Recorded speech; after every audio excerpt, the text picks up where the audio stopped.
Hello বন্ধুরা, সন্ধ্যার আলাপ ঘরে রুই মাছের একটা ছোট্ট রেসিপি তোমাদের সামনে নিয়ে চলে এসেছি। দেখো, এই দেখো, রুই মাছ নিয়েছি 3 পিস। আর এটা হচ্ছে বেগুন, আর এটা কাঁচা লঙ্কা, এটা ধনে পাতা, এইটা হচ্ছে জিরে গুঁড়ো, আর এটা হচ্ছে কালো সর্ষে, সাদা সর্ষে আর কাঁচা লঙ্কা। এবার কিভাবে করি তোমাদের দেখাবো। এগুলো আগে পেস্ট করে নেবো বা শিলে বেটে নেবো, যাই হোক হবে। আমি শিলে এখন বেটে নিয়ে আসছি, দাঁড়াও। এই যে বেটে নিয়ে এসেছি, দেখো। এবার কড়াইতে তেল দেওয়া হয়েছে, দেখো। প্রথমে আগে বেগুনগুলো দিয়ে দেবো। বেগুনগুলো একটু বেগুনের যাতে কাঁচা গন্ধটা না থাকে, বেগুনগুলো দিয়ে দেবো, হালকা করে ভেজে দেবো বেগুনগুলো। দেখো বন্ধুরা, বেগুনগুলো ভেজে নিয়েছি হালকা করে।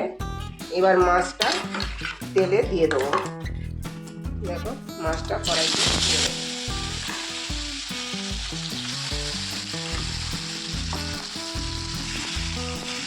দেখো, মাছটা ভাজা হয়ে গেছে।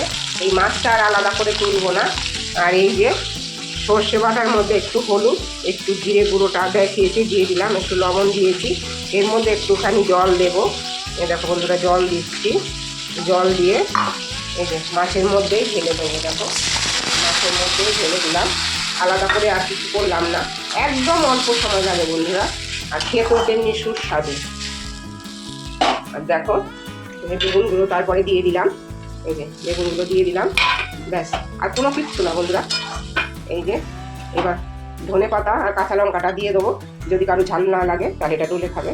এই যে ধনে পাতা আর কাঁচা লঙ্কা দিয়ে দিলাম, ফুটলেই নামিয়ে নেবো, ব্যাস হয়ে গেল। আর বন্ধুরা, এই ছোট্ট রেসিপিটা যদি তোমাদের ভালো লেগে থাকে তাহলে একটা লাইক, সাবস্ক্রাইব এবং শেয়ার করে দিও। বাই।